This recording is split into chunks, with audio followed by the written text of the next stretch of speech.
Extremely unique video for you today. You've probably never seen anything like this. I'm going to do something completely different than normal, and I'm going to give you an actual scenario that really happened that screwed someone in a game and how we're going to completely fix this. So, I very recently had a longtime client who has just been absolutely smashing it. He took a new detachment to a tournament and he got annihilated because he was unfamiliar with the way the list worked. Well, he reported back to me that one of the matchups that he really got destroyed in was just an awful matchup and it was impossible for him to win. And I did not agree with him. So we did a little bit of a review and it was an exceptionally valuable session. So I figured I was going to share all of that with you guys today. So we're going to share something truly valuable for you. I'm going to use TTS to kind of demonstrate some things, and I'm going to really break down, is the matchup actually bad or are you just playing it wrong? So let's get into it.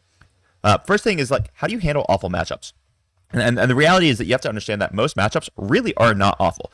There are certain matchups in the game that you just have really bad pairings into, right? Like if you're playing with a all vehicle army and you're playing into an army that is nothing but haywire, like anti-vehicle monster and dev wounds, okay, fine, I get it. So that can be a bad matchup. But most matchups are not bad matchups, even if you think they're bad. Even if you've lost in the matchup a dozen times over the last 3 months, it doesn't necessarily mean that the matchup is awful. The game is almost always under our control as players, and this is something that we very easily forget, especially when we're used to playing in a matchup and just getting beaten down and beaten down and beaten down. Well, you might be getting beaten down, but there's almost always something that you can do differently, and I'm going to show you exactly how we did that in our coaching session to make sure that we never lose in this matchup again. Guys, decisions will determine the outcome far more than like the matchup pairings. It is your decisions in game. Fear by itself, fear is the strongest emotion that is actually stopping people from making the correct decisions in the game. And I'm going to show you exactly what I mean when I say that and how to make the correct decisions that are not influenced by your fear. So let's talk about the matchup that we're playing. It was a Lions of the Emperor versus Demonic Incursion. And the Demonic Incursion was almost monocorn. They had like one Beast of Nurgle and one Playbearers. I'll show you the exact list in a moment. But essentially, this is the problem, okay? Bloodletters kill Custodes very easily when they have the Ren Master buffs. They were all led by a Blood Master, which gives them +1 to wound.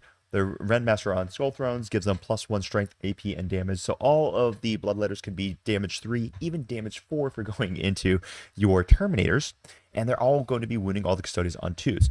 This is a big freaking problem, especially when you consider the fact that they have the ability to deep strike 9 inches or 6 inches away and be +1 to charge, so they can kind of guarantee the charges. And as soon as a unit of Bloodletters runs in and just murks a unit of Custodians, or if they do it 2 or 3 times in the same turn, the game could just be over. Not to mention, you've got other problems, like Charge Mortals from Blood Crushers completely break Custodes. A unit of Blood Crushers that charges a unit of Custodes that don't have a Feel No Pain, basically you can just auto-kill the squad. It's brutal. And just so you guys see the math here, this is the math of a Bloodletter unit with the Red Master and Skull Throne buffs, of course, and a Blood Master leading it, going into a unit of Custodian Guard. They easily kill a 4-mana Custodian Guard. They probably kill a 5-mana Custodian Guard. And that's pretty brutal. Now, there is lots to fear in the matchup for the Custodians when they're playing against a demon army that has tons of deep strike shenanigans. They have redeploy shenanigans. They have all these, well, not redeploy, but they have the ability to uppy downy. They've got all of these abilities. But don't forget, just because you can fear what your opponent can do to you, you actually have something that your opponent needs to fear as well. And this is something that my client kind of forgot in the moment. Custodes also murder demons. Between blast guns from Alaris that will give you full rerolls to wound and +1 to wound against things like, a Bloodletters led by a Bloodmaster. Custodian Guards have exactly the same thing, more or less, only they don't get the blast weapons. Witchseeker Flamers are crushing demons. They're wounding most of your small demons on 3s. There is a lot of damage output that the Custodians can put out to the demons as well. So it is not a one-sided, hey, every unit kills every unit. It goes both ways. But when you play from a place of fear where you are concerned about what your opponent can do to you, but you're not realistic about what you could do to your opponent, you're always going to be on the back foot. Now, here's what I'm going to do. I'm about to go to the TTS screen, and I'm going to show you how these people deployed against each other and some of the decisions that made the Custodian player get absolutely annihilated in this matchup. And I'm going to show you how basically doing the exact same thing, which just with 1 or 2 tweaks, turns it into an auto win for the Custodes. And this is a very, just an important thing that I think everyone needs to learn. All right, and we are on the TTS map. So let me kind of break down for you what you're looking at here. All right, so basically this is search and destroy. And I'm just going to pop the deployment zones up here so you can see. this is more or less how we deployed. This is basically turn 1 or whatever. So basically what we deployed, this is how the demons deployed. There were like 3 units of flesh hounds, 1 or 2 units right here. They had a unit right here. I think we'll put them, they were deployed something like this. You got Bellicor, a unit of Blood Crushers, and in Deep Strike you got 3 units of Bloodletters that are all led by either Skulltaker or a Blood Master, and 2 Rendmasters on Skull Thrones. You got 1 unit of Bloodletters on the board, 3 units of Fleshhounds on the board, whatever. On the Custodian side, we've got like 3 or 4 units of Custodian Guard, right? We've got 2 units of 2-man Alaris, each led by a Shield Captain. We have the Lone Up Shield Captain. We've got Trajan Valoris by himself, 2 units of Witch Seekers, a Caladius Grab Tank, and a unit of Witch Seekers back here. So 3 units of Witch Seekers, forgive me. So basically what happens here is the Custodian player is playing Lions here, and they've been running amok with Solar Spearhead, and they have been crushing people. They've been winning GTs. They've been doing great. So this is a very new style list to him that they need to practice. And what they saw when they went into this army, they just weren't ready for how much damage Bloodletters do into Custodians. So they weren't prepared for it. So basically this is what happened. Turn 1, the Demon player went first. The Beast of Nurgle came up here. The Fleshhounds more or less ran up here. I know you can't run through the ruin. I'm just doing it fast to show you. The Fleshhounds got containment. The Fleshhounds right here got containment, and I think he got extend by putting the Beast of Nurgle on here. More or less, nothing else moved. Now, the Custodian player responded, and what he did is he more or less took his Caladius Grab Tank here, and he took his Shield Captain right here. He murders the Beast of Nurgle. He had Cleanse, so he put the Witch Seekers out into the middle to get him Cleanse, and then he put these Witch Seekers here to get him Cleanse. So we got Cleanse for 2, and I think that was what he scored. Now, because of the Custodian player's positioning here, he automatically loses the game. And I'm just going to give everyone a second to look at the board to try to figure out why this automatically loses the game. Well, here's what it is, okay? I actually think these guys were in Deep Strike. Forgive me, sorry. They're in Deep Strike. All right, can you see it? Well, here, let me break it down. Basically, here's what the Demon player did. Demon player says, okay, no problem. In my turn, I'm just going to uppy-downy these 2. He also had Plague Bearers, which is why this was sticky. So that's why he was able to uppy-downy.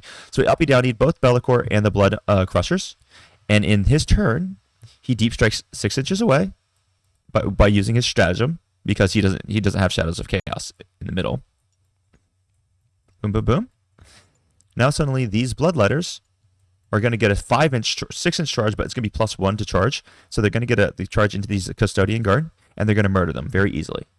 He's going to do the exact same thing over, I believe it was right here. It should be like a 6-inch hole, and he's going to charge in here and kill this entire squad as well. So now this squad is completely dead. This squad is completely dead. Bellicor is going to show up like somewhere around here. The Fleshhounds, I think, had like one model left. They're going to go up and try to eat some sisters, and the Plague Bearers are going to come and grab this. And because of that, he's going to have full board control. This unit of Custodian Guard are completely dead. This unit of Custodian Guard are completely dead. And the Custodian player more or less just has auto-lost the game. Now it's just a matter of, in the next turn, he does it again and kills every other squad, and the Custodian player has no way to respond. So now let me show you how the Custodian player could have done almost essentially the exact same thing. But he also would have been able to just annihilate the game. Okay? So here's what we're going to do. We're just going to reverse time just a little bit. So I was talking to my client. They were like, it's kind of just seems like an impossible to win matchup.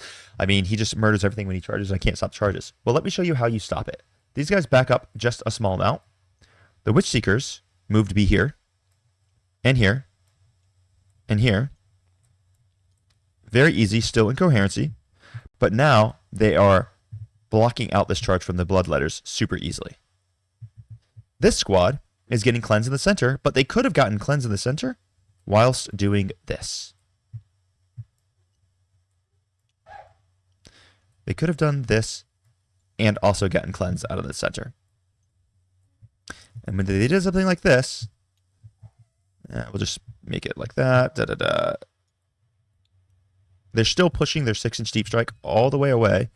Now the auras of 6 inches overlap, and they can't be charging the Custodian Guard. Sure, Bloodletter's going to be charging into a Caladius Gravity Tank, but I think you're probably okay with that, especially when you could just heroic with a Custodian Guard and kill them, right?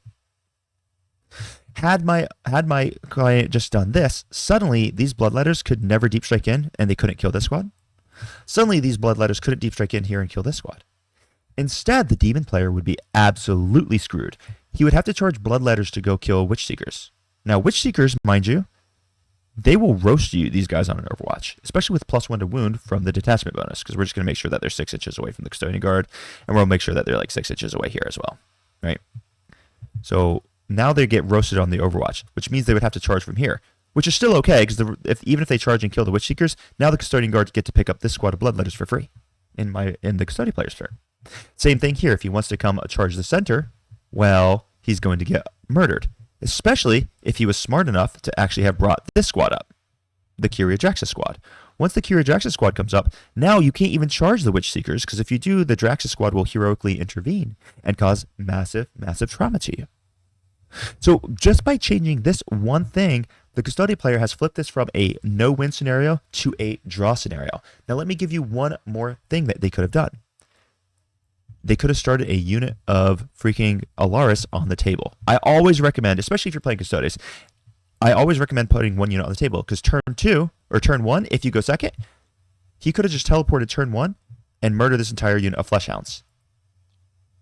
Now, once this unit of Fleshhounds is destroyed, you're not wrong. He could have teleported Bloodletters in here to charge into this. But once he does that, now he's got Bloodletters and a Rendmaster on Skull Throne in this position.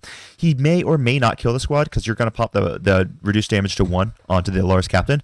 But even if he does, at this point in time, now this guy will get to move on up. This guy gets to move on up. You'll get to severely punish this squad, and you're going to claim the rest of the board very, very dramatically.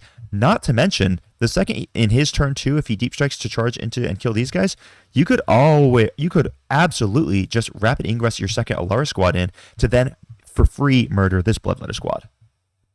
And you could even go ahead and unleash the lions on them to get yourself 3 different squads. There are so many opportunities that you could have had you had one of the hillarious squads on the table turn 1, and had you spaced your positions here. Currently, the Witch Seekers are scoring cleanse. They're scoring cleanse. They're doing the exact same thing they did with the other deployment, but they're also blocking. This one decision completely changes the matchup, and it turns it into a auto loss matchup, into a matchup that the Custodia player should probably win fairly handily. So guys, listen. If you're afraid of what your opponent can do to you, you got to recognize that you could do bad things to your opponent as well. If you are afraid because you're unfamiliar with the way a matchup works, just identify what the actual problem is. The problem here is 6-inch deep strikes. So what I would highly recommend is just make sure that 6-inch deep strikes don't matter. Use your chaff, screen on out. Now, there's no way that you're going to be able to screen the entire board, but you could always force your opponent into positions where you're comfortable with them going into. The Custodian player here should be totally happy with the Witch Seekers getting killed by the Bloodletters. Be'lakor can't shoot them to death because those are psychic attacks, and these girls have a 3-up Feel No Pain against psychic attacks. So it's not like Be'lakor could still kill them, but it's not like they're guaranteed to die to them, right?